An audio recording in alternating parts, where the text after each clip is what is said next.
$116 million? Oh, we gotta dive into this story. Let's go.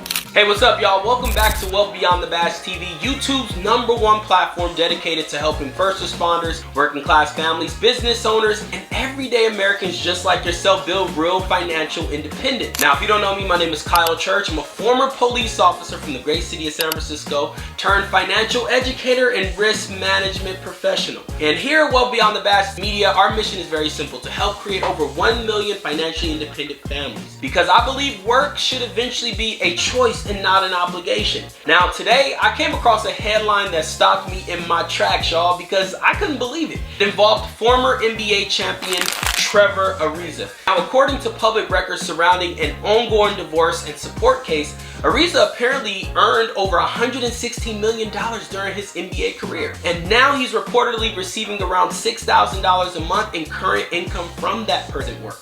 The reports also indicate he still owns real estate and other assets, reminding us that a headline rarely tells the complete financial picture. Now, before y'all jump down my neck and before anybody jump into my comments, this video is not about criticizing Trevor Ariza. None of us know every single detail of the financial life that he's living. And this is about more learning the biggest financial lessons that every athlete, first responder, business owner, doctor, firefighter, police officer, and every high-income earner needs to understand. Because this isn't really a Trevor Ariza story, this is an American story. Most people believe wealth is determined by how much money you make. But I totally disagree. I don't think it's that. I believe wealth is determined by what happens after you make the money. You find the money, you keep the money, and you continue to earn. That's the conversation that nobody is willing to have. Every single year, people chase their promotions, they chase more overtime to make more income, they chase bigger contracts, they chase bigger paychecks,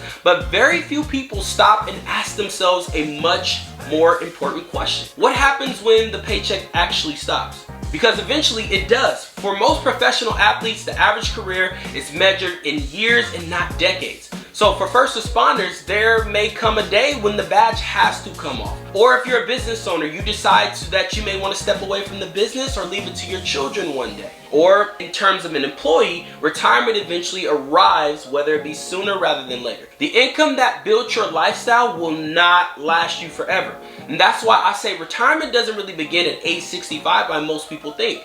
Retirement begins the day your active income stops. And that's where financial planning becomes more important than financial earning. So here's the harsh reality that I want y'all to understand. Income and wealth are not the same thing. Somebody that's earning around $75,000 a year with a strong financial system may ultimately be more financially secure than someone who earned millions but never built one. Because income creates opportunity. Systems create wealth, and that's why at Wealth Beyond the Badge, we don't just teach people how to make money. We teach them how to build real financial infrastructures. In fact, everything we teach fits into our 4 simple principles. Find the money, keep the money, grow the money, and of course protect the money. Now let me break those down for y'all real quick. First is you gotta find the money. Most people don't realize there are opportunities sitting right in front of them. Business owners may be overlooking payroll efficiencies, employees may be overlooking retirement benefits that they could utilize in the future, and families may be overlooking tax strategies. The first step is simply identifying the opportunities that exist. Second, keep your money. Making money means very little if you can't actually keep it. And I'm talking about taxes, debt, poor spending habits, going to spend money that you don't have and raking up your credit card debt, bad investments, unexpected life events that may hit you out of the blue. These things quietly erode wealth over time. Keeping money is just as important as making it. And third, grow your money. This is where so many people stop. They get to the finish line and they stop. They save, but they never develop a long-term growth strategy. And in my personal opinion, money should have a purpose. Money should have a job. Some dollars should be focused on growth, and some should be focused on income. Some should also be focused on protection. Now understand this, growth without direction often leads to missed opportunities. And finally, which is number 4, protect the money. This is the step that almost everyone overlooks. You gotta protect your income. Protect your assets. Protect your family. These are the people that are going to be reaping the benefits of what you left them. Protect your retirement. Protect your legacy. Because if you think about it, one lawsuit, one illness, one disability that you may have on the job, one major market downturn, or one unexpected event, life event, can completely change someone's financial future forever. Now think about Trevor Ariza's story again. Whether the headlines tell the entire story or not, it reminds us of something incredibly important. Money has its seasons. There are seasons when you earn, there are seasons when you grow, there are seasons when you distribute, and there are seasons when you depend on the system you built years earlier. The biggest financial mistake I see isn't that people don't make enough money, it's that they wait too long to create structure for themselves. Most people spend decades building income, but very little time building a plan for when that income changes. That's why we spend so much time teaching retirement income strategies. That's why we talk about principal protection. That's why we talk about tax efficient planning.